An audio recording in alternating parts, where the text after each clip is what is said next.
அவங்க அதுக்கு டெம்பரவரி இருப்பாங்க, அதுக்கப்புறம் புது தானே ஆகணும். தண்ணி வைக்க முடியாது. தண்ணி 36 டிஎம்கே உங்களுக்கு காவேரியில் கேஆர்ஸ் ஆகலைன்னா அதுக்கு மேலே வந்து விட்டு தான் ஆகணும். புதிய நீர்நிலைகள் உருவாக்குறதுக்கு ஒரு இது இந்த பட்ஜெட்டில் அறிவிச்சிருக்கீங்க. இதனால் சென்னைக்கு எவ்வளோ தண்ணி கிடைக்கக்கூடிய வாய்ப்பு? ஒவ்வொன்றும் ஒரு கொள்ளளவு கொண்டிருக்கோம். இதில் 1.5 டிஎம்சி இருக்கு, 1/2 டிஎம்சி இருக்கும், 3/4 டிஎம்சி 2 டிஎம்சி இருக்குது. மேக்ஸிமம் 3 வரை.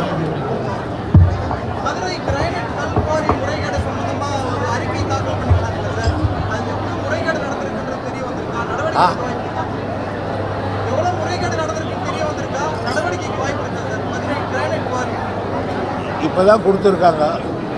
இன்னும் படிக்கிறேன்.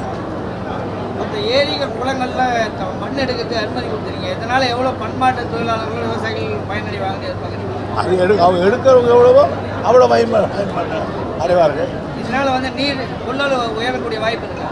அதாவது அது ஒரு முதலமைச்சர் ஒரு முடிவோடு அது பண்ணார். ஏன்னா பல பேருக்கு மண் எடுக்கிறதுலேயே பெரிய பிரச்சனை இருந்தது.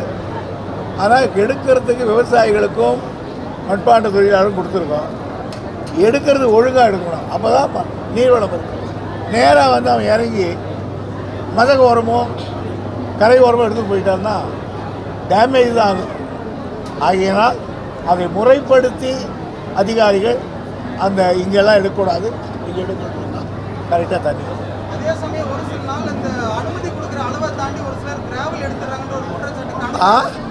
அனுமதி கொடுத்த அளவை காட்டிலும் வரம்பு பண்ணி எடுத்துறாங்கன்னு போன வருஷம் ஒரு புகார் வச்சிருந்தாங்க சார். யாரையா பண்ணுவோம்? சில பேர் பண்ணுறாங்க, சில பேர் பிடிக்கணும், சில பேர் போடுறான். இது ஒரு பரந்த இடம்.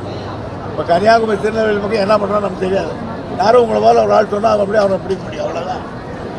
ஆந்திரா முதல்வர் போன மாதம் அறிவிச்சிருந்தார் சார். புதிதாக பொறுப்பேற்றிருக்கிறேன் பாலாத்தில் வந்து இன்னும் கூடுதலாக நிறைய அணையை கட்டுவோம்னு சொல்லியிருக்காரு சார். கட்டாயம் அதை கட்டுவோம். அது வந்தோன்னே அது கூட சொல்லலைன்னா அப்புறம் என்ன வந்திருக்காரு அவர். அதுக்காக தான் வந்திருக்காரு.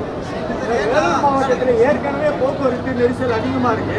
அப்படி இருக்கிற பட்சத்தில் தமிழக ஆந்திர எல்லை பகுதியில் சுற்றி கட்டுறதுனால ரூட்டை டைவர்ட் பண்ணி இன்னமும் காட்பாடியில் இன்னும் ஹெவி டிராஃபிக் ஆகுது. புதிய மேம்பாலம் கட்டுறதுக்கான பணிகள் எங்க காட்பாடி நம்ம ரயில்வே மேம்பாலம் கட்டுறாங்க. டெண்டர் விட்டாச்சு. ஏன்னா இது வந்து ரொம்ப டிராஃபிக். டெண்டர் விட்டாச்சு, ஒர்க் ஆரம்பிக்க போகிறாங்க. 2வது ரயில்வே மேம்பாலம் அந்த விழாவை கூப்பிடுறவங்க. அதே போல காட்பாடி சித்தூர் பேருந்து நிலையத்தில் சும்மா 1 மணி நேரம் மழை பெய்தாலே அந்த பகுதி மூலமா வந்து எங்க சித்தூர் பஸ் ஸ்டாண்ட் அது என்ன பார்த்து இல்லை அதில் சில்ட்டு வாரணும். சில்ட்டு வார போகிறாங்க. இந்த வாரம் க்ளீன் பண்ண போகிறாங்க. அதே போல் அந்த இடத்துல வந்து ஆயிரக்கணக்கான பேருந்துகளுக்கு வந்து பயணிகள் வராங்க. ஒரு நிலையான பேருந்து திரும்புறதுக்கோ போகிறதுக்கோ ஒரு இடம் இல்லை. அது பொதுமக்கள் ரொம்ப நாளாக கோரிக்கையை வச்சுட்டு இருக்காங்க. அது எதனா பரிசீலிக்க இருக்கிற அளவு தான் இருக்கிற கூட திருப்பி கிடக்கும். அது மாதிரி புதுசாக என்னால் பண்ண முடியும். இருக்கிற திருப்பி இடம் அவ்வளோதானே இருக்குது. ஆகஸ்ட் 15க்குள் ஓ பன்னீர்செல்வத்தை சசிகலா சேர்க்கணும்னு சொல்லி பாஜக ஒரு நெடு விதிச்சிருக்காங்க. ஆகஸ்ட் 15க்குள் அதிமுகவில் ஓ பன்னீர்செல்வம் உட்பட இவர்களை இணைக்க வேண்டும் அப்படின்னு சொல்லி ஒரு பாஜக மிரட்டுது. அவங்க அதை பற்றி அது வெளிநாட்டு செய்தி தெரியாது. சார், ஆம்ஸ்டாங் கொலை வழக்கில் சிபிஐ விசாரணை தேவைன்னு ஒரு மாயாவதி வந்து கோரிக்கை வச்சிருக்காங்க. அதை பற்றி அது எல்லாமே தான். உடனே ஏதாவது சின்ன வீடு இருந்தால் கூட அந்த ஒரு சிபிஐ கேட்கறது ப்ரொஃபஷன் சாராயத்தை இங்கே கேட்பாங்க, அது கேட்பாங்க, எல்லாம் கேட்பாங்க.